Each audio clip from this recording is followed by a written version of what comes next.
You know, back in biology class, we all learned about Gregor Mendel and his P's, right?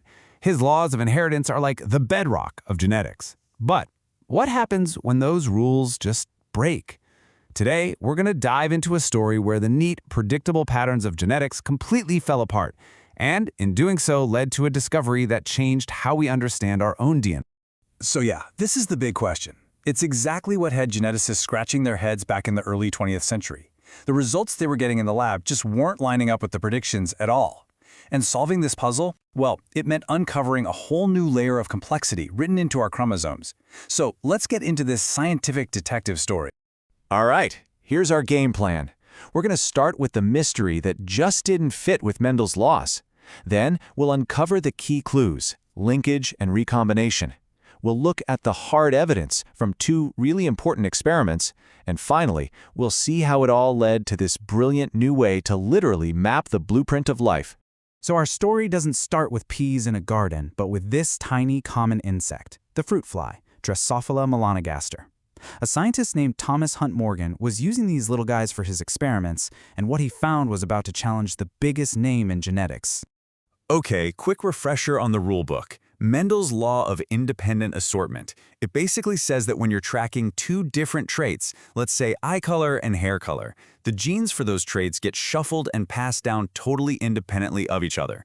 And because of this, you get this beautiful, predictable 9:3 to 3:1 ratio of traits in the offspring. Everyone thought this was a fundamental law of nature. But here's the plot twist. When Morgan did his experiments with fruit flies, he did not get that 9:3 to 3:1 ratio. I mean, not even close.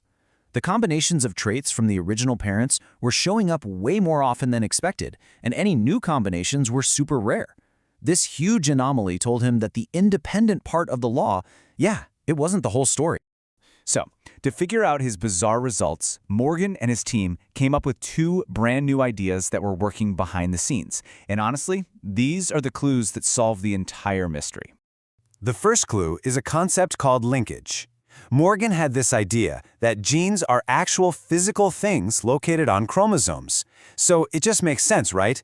If two genes are on the same chromosome, they're kind of like passengers in the same car. When that car, the chromosome, gets passed down, the passengers tend to go with it.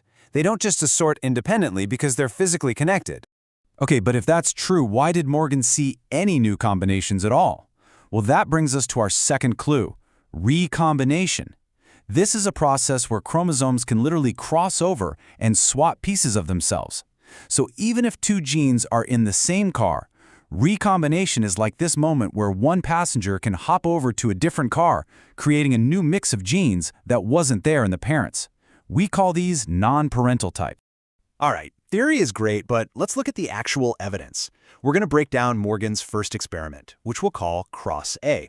Here, he was looking at two traits in his fruit flies, body color and eye color. Okay, so here's the setup for Cross A. You see a female fly with a yellow body and white eyes, and she's crossed with what we call a wild-type male.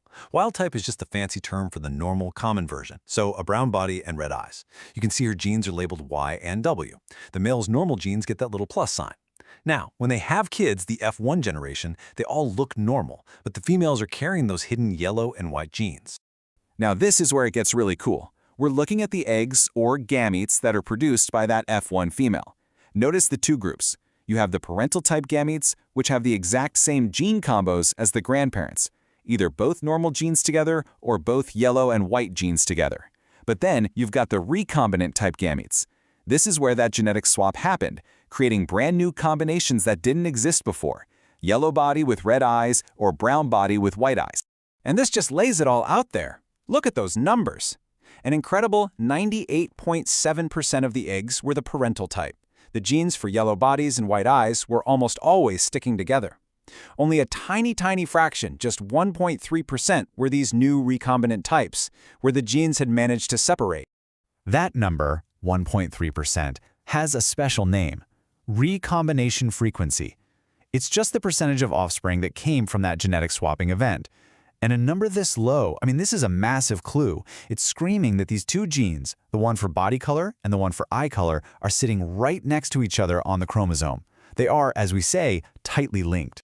So you have to wonder, is it always like this? For his next trick, Crosby Morgan looked at a totally different pair of traits: white eyes and, get this, miniature wings. The setup is pretty much the same. If you look at the right side of the diagram, you see he takes a female with white eyes and these tiny miniature wings and crosses her with a normal wild-type male. And just like last time, their kids in the F1 generation all look normal, but they're secretly carrying the genes for those other traits. But hold on. When we look at the eggs from this female, the story completely flips. Yeah, the parental types are still the majority, but just barely. The recombinant types, those new combinations, now make up a whopping 37.2% of the total. That is a gigantic leap from what we saw before. So here, the recombination frequency is 37.2%. That is worlds away from the 1.3% we saw in the first cross. What this tells us is that the recombination event, that physical swap that separates the genes for eye color and wing size, is happening way, way more often. This table really puts it all into perspective. In Cross A, we had a low recombination frequency, just 1.3%, which meant the genes were tightly linked. But in Cross B, we had a much higher frequency, 37.2%, meaning the genes were loosely linked.